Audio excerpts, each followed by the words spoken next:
kitabu 9 babu 4 kamulakhasul fiqh afwan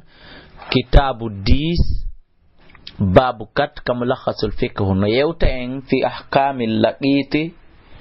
fi nyaawore hoccaado aden hoccaado no wada ahkamul laqiti nyaawore hoccaado laha dum kadi hino mari alaqatun mandundeji yowande kabiratun mawnude bi ahkamil luqta sabu nyaawoje hunde hoccande nden idu ko wadi al luqta hunde hoccande taktasu dum don hino hertinana bil amwali da'iya jawle majjude yebide den walla qiti ko hoccaado wadum al insanu ko neddo ad-da'iu majjudo mimma bihi immorde ko woni kon e mudum yazharu hino feenya shumulu ahkamil islami ma dum yazharu hino fenyini shumulu ahkamil islam dental mobondiral nyaawoje islam o li kulli mutatallibatil hayat e dendanangal dabba didin e der gurdam tan wa sabaqahu hino aditi dum fi kulli majalin e der kala wenjeji din haya wiyun ngurna yankojum mufidun ko tawata hino nafa ala nahwi e do hella e do bange yafuqu mono feƴƴito mono feƴƴa mata arafa alayhi konko tawata hino anda e hino andi e hore mudum alamul yawm ganduɓe ɓen e nde nyalande men hande e ngu jamanu meden hande nde nyalande men hande ko fanda do nyalande hande bi mana ko jamanu ngu wona nyalande wi'ande hande e ko duwoni mardi lo 31 décembre 2013 ko duwoni nyalande handere nden kono nyalande handere nden ko nyande nanda jangin on wo ko nden nyalande nden nyandere nde jentida don min iqamati immorde nyibingol dawrul hadana yiltondiral holare nden yiltondiral garanti on yiltondiral fawtagol ngol wal malaji e ruttagol ngol lil hifaz fi renugol ala aitamin e hore al yatima hoyi wa man la aila lahum e ben be andanda hore ma mara e ben be andanda hore ma be tawata ala na dum takkorgal ka be takko mi mana be maramo be takko ili ko de mudum min al atfal imurde paykoy wal ajizati e yumirabe nawyube ha fe'iti wa min dal kanu ji ay mudum inayatul islam toppitagol islamo bi amri laqiti sabu yamirgol lonjon hoccugol be do siibe wawa koni dum attiflu kububuhum ni alladhi kun yujadu tawitekum manbudan hino fera kanyoge to ma e lawol ma e fitare aw yadillu ma hiskum feraka kono hikum majri an ahli gayimbe makkum on kum majji wala yuraf andaka nasabahu dambe makkum on fil halain e al haliji din fo andaka dambe makkum kanena la andaka dambe makkum ka babala mi mana ko kun hoccama ton kun yi'ama fa jibara ino waddi ala man wajadahu e do kala tawdo kun do bobo ala tilkal hali o do al hali an yakhudahu ndo jettata kunde ona yo accu kun don wujuban hino waddi wujuban kafaiyan ko waddande yonondiral mi mana kala hoccudo kun haray on don ko huwi kon wawi yonande ngene tibbe waddaki got kala men ko be yaw hoccamo ida qama bihi sidarani ke dum man yakfi on mono wawa yonude saqatal ithm haray bakkatu on iwi hande kani anil bagina ga yimbe heditibe o intarakahul kullu si fop non acciti pay ko gonku yebike don ko majji don afimu hande kad fop e bakkatu ma imkan akhdhim tawanon ko be derfiri wona angal bawdi mabbe tawa ma imkan akhdhim ko wondude e newa golle yettugol mabbe la wonande pay ko bi mana be welsindo e makkon ton kono be mari possibilité be mari capacité be mari fere yettugol pay konko li qawli ta'ala sabdalal Allah wa ta'ala wallindire alal birri wat taqwa فعموم الآية هو تقول آية يدل هنتين على وجوب هدو واتقول أخذ اللقيت هتقول يتقول هتشادون لأنه سبو يتقول من التعاون كجاد والندير على البر هوري ديجر والتقوى ولأن في أخذ إكادي وني يتقول منقول هتشامو إحياء لنفسه ورنقول هوري مكو بمعنى ورنقول سبو يور سو أتشامو نغسا مبول نغسا كل بروري هوري مكو ما سيدون فهوري مكو كون أوا هيجي ورمو فكان لاتك واجبا كوادي دون كي طعامي ونيام من قول ما عند الضرورة ثم نتوي لور هبك على كون يمينا مسيونا أن وإن جائه إذن دقول من الغرق إمر دي يولا قول سي أما همو أنو همو يولو مفهومو walla gitu hoccaɗo horron ko dimo dey ko pullo fi en hoccuma en wata wiide sabu ɗum ɗon ko maccuɗo fi jamil ahkam e nder dendangal ñawoje islam ɗe lianna alhurriya sabu noon pulloyagal ngal hiyal aslu ko ɗuni lasli neɗɗo bimana goɗɗo jibintake ko goɗɗo tagaka ligoy ko maccuɗo goɗɗo no jibinay goy ko maccuɗo kono goɗɗo tagaka ko maccuɗo famike ka bimana maccengako ngon ko hewtitotomo warriɓɓu amma non ko wiyete ko maccuɗo yagal ari ɗum ɗon ko weɓitoto ɗum e neɗɗo falomo hari alano kono iwato ara falomo fa ida lam ya'lam si tawi woni o anda fal aslu haray lasili on adamahu haray ɗum ɗo woni wasede makko nde wama wajada kala ko tawda kadi ma'ahu wondude e makko kanko hoccaɗo minal mal immorde e jawdi aw wujida ma tawe hawlahu takko makko ɗon fo waray ndin jawdi kadi lahu ko wonande kanko hoccaɗo amalan gollitirgol bi zahid ko feeñi kon wali anna yadahu e kadi wonde no jungo makko ngon alayhi haray woni e hoori ɗum ɗon fayunfagu alayhi haray dépensete e hoore makko min immorde ndin jawdi ndi o hoccida e muɗum ɗon multaqituhu fayanfigu dépense alayhi e hoore makko minhu immorde ndin jawdi ɗon multaqituhu hoccuɗo mo bil ma'ruf no moƴƴiri li wilayati alay sabu waliyagol makko ngol e hoore kañum bobon hocca kunkun wa illam yujadu si tawaka ma hondude makko shay'un hay e hunde anfaqa alay aray ko dépense kañum bobo hunkum min baytil mal immorde jawdi ko ƴetta kon ka banque julɓe ɓen banque islamique on li qawli umar radiyallahu anhu sabu mako sayyidina umar lilladi wonande on neɗɗo akadal laqiti ƴettunoɗo pay kon hocca kon lamma wajadahu tuma nde o tawnoku ɓe maki ene ko yahu fa huwa hurrum o ko dimode na maccuɗo wala kano wodanma noon wala ahu wongol waliyu makko bimana wongol siɓɓe makko o alayna hino fawi noon en fop men hande kadi na an hoccuɗo on tun nafaqatahu dépensugol makko wa ma'ana hino wondi wa ma'ana wila'ahu ma'ana ko wi'ete kon heftugol fi makko ay ko woni ɗum wilayatuhu ko heftugol fi makko aligoy ko fewjugol fi makko wa qawlu mako makkan ko sayyidina umar wa alayna hino fawi en fo nafqatu dépensugol mo yaani min bayti malil muslimin ko dépension ko ƴettete ɗum immorde banque julɓe ɓen wa fi lafzi no ari e konngol goo anna umar wonde sayyidina umar radiyallahu anhu qala maki wa alayna ridaahu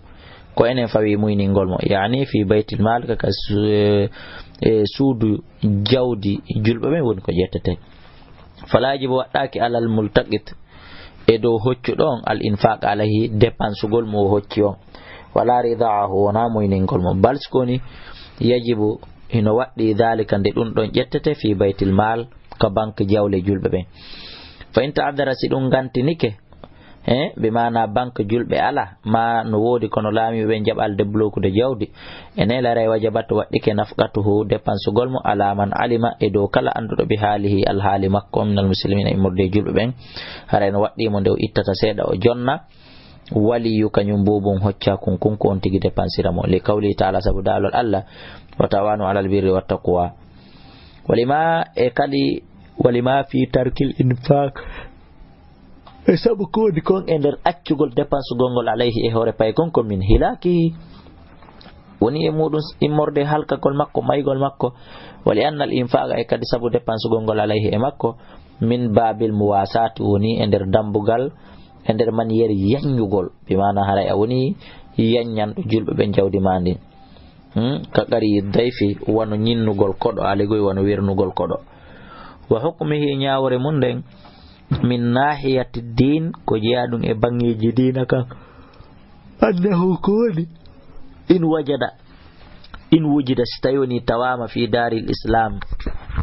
ender galle islam o aw fi baladi kuffarin ma ender leydele heferaɓe stayoni tawama ton yakthuru fiha ko tawata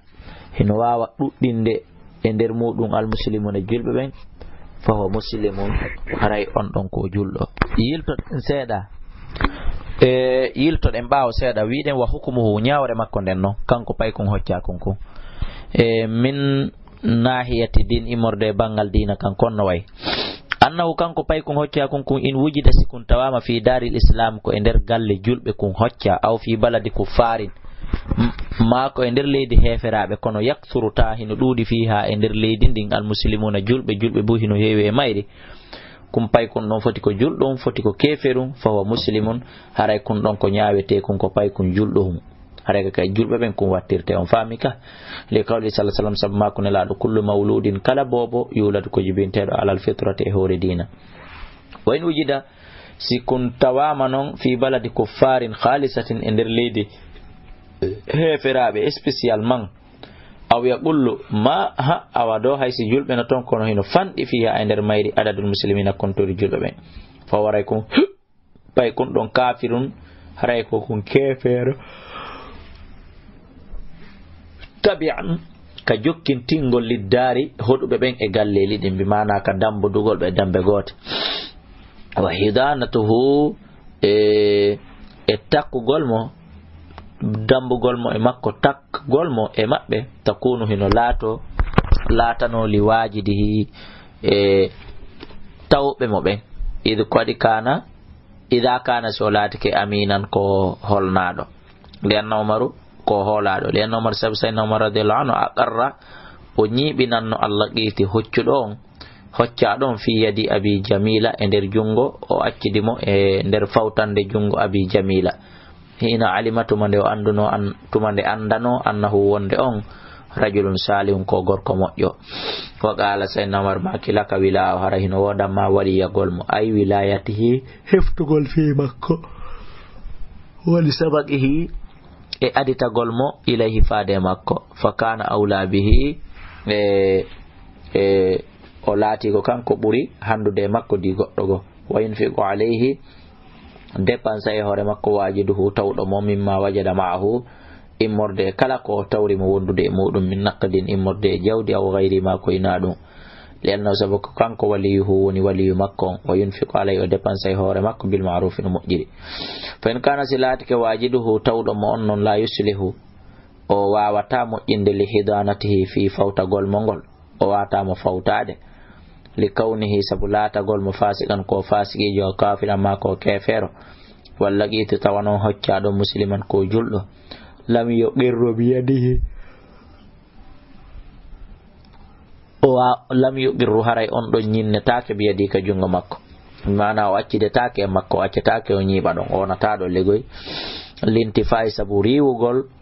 anilugol bonnutugol wilayatil fasigi waliyagal fasigijo wa wilayatil kafiri waliyagal kefero alal muslimi hara koye hoore julɗo moƴƴo li annahu sabu kanko yaftinu ɗon haray o fitinay mo o waɗay mo poson o ittamo andeni gaydina makko kan wa kadalika kono ni kadi la tuqirru ñinnetake hidanatahu fawtagol mo biyadi wajidihi e jungo tawɗo mo on ida kana si o laatike e baduwiyan ko baduwiyankejo bimana ko wonɗo ka fulawa yatan yutanqal o haray ko eggo fil mawadi iya e nokkure lianna fi dhalika sabu woni e nder ɗum ɗon it'aban tampingol lissabi bobo hunkun fa yukhadu minhu haray kun ƴettitete e jungo makko wa yudfaw kun jonne ila al mustaqirri faade on ñiɓuɗo fil baladi e nder leydi ndin ɗon haraka kasare li anna maqama tifli sabu noon no ñiɓugol paykon kun fil hadari ka tawaɗon aslahu lahu ɓurata kun kelɗinde ɓurata kun moƴƴinde fi dini e nder dina makkun o wa duniyahu e aduna makkun on wa hara ko ɗum kadi ɓurata heɓilde lil uthur majugol pay kun wona keldu kun ala ahlihi e hore yimbe makkon on wa ma'rifati nasabihi e andugol dambe makkon on wa hara ko dum burata hebilde lil uthuri fi ƴellitagol makkon kankon pay kun humpito ala ahli e do yimbe makkon on wa ma'rifati nasabi andugol dambe makkon on wa mirathul laqiti ndondi odo hoccado ida mata si o mayi wadiyatu e diye makkon ida jana alayhi si tayoni bonnama e makko bi mana si o warama haray ko honno dum wonirta bima yujabu addiya bima ida jana so barminama si bewama si bonnama si atakama si hawrama no fonu selli alayhi e makko bima yujibu konko tata hino waddina diyata diya on yakunani ɗiɗo ɗiɗi laatoto diya si kum bonnama tata bonnere nde no mériti diya ma o mayi o acci jawdi ɗiɗo jawle ɗiɗi fof haray ko jeyɗi ko hombo li baytil mal ko suudu julɓe ɓen jeeyi toñe ala e ɗon andi ko suudu julɓe ɓen kadi alegoy ko banque islamique on kadi wiɗen nane hino hani fawtade dépense gol mo e jannugol mo waɗugo piiji ɗin fof a kadi kala jawdi ko mayi o acci ma o feeti o acci haray ɗon kadi ko banque julɓe ɓe woni ko jeeyi ida lam yakul law stay woni laatanaki mo man yarisi o monoronamo min waladi immodeɓe makko ɓen wa in kana law silatanike mo zawjatun ɓeygu fala arayno wodani ɓeygu makka rubuna yaɓal wali no wodani aray waliyu makko fil qatli fi qatli al amdi e nder wargo teware al adawani ko ɗum woni jaggitireji ɗiɗi al imam o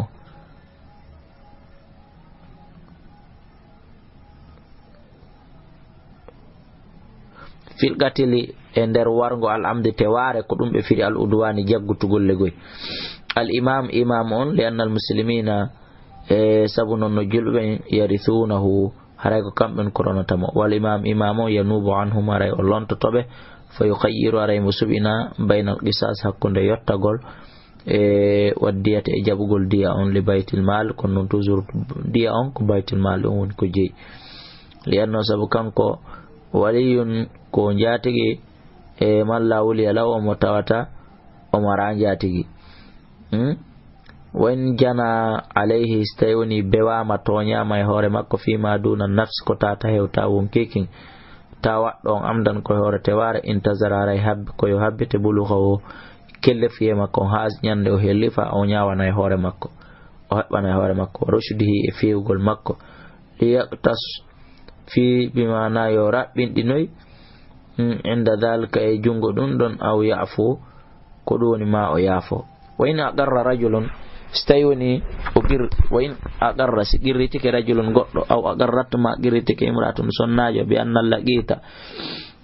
wonde he o hoccaɗo ɗo wala daw ko ɓiɗɗo makko de kanko gorkon aw wala dama ko ɓiɗɗo makko kanko sonnajo on lohi gabi haray ko yo jonnite pay konkon surtout so addi seede لأن في ذلك سبوني دم مصلحة له مصلحة ونند مكون كنكم بايكون باتصال نسبي سبو جون نقول مو جوغون ديرو يا إدام بمكولي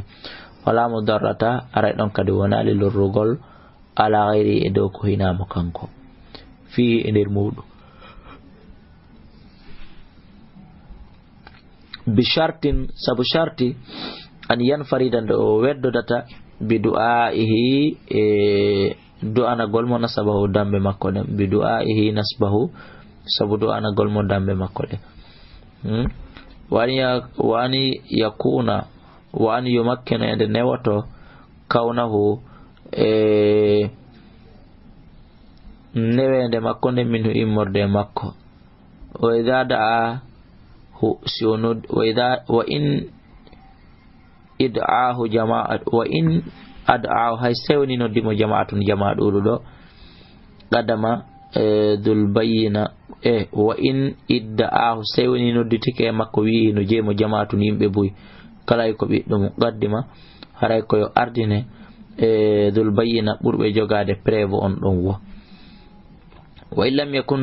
si tawi latanagel adina e goto min e maɓɓe bayyinatan ɓanguɗo laaɓuɗo feeñuɗo aw kanat lahum ma latani keɓe bayinatin mutaaridatin arada maahum aray weɓitoto wondude maɓɓe alal gafati arada haray weɓitoto maahum wondude maɓɓe alal gafati e dow huccugol faman alhaqahu kala hoccuɗo e makko algafatu bihi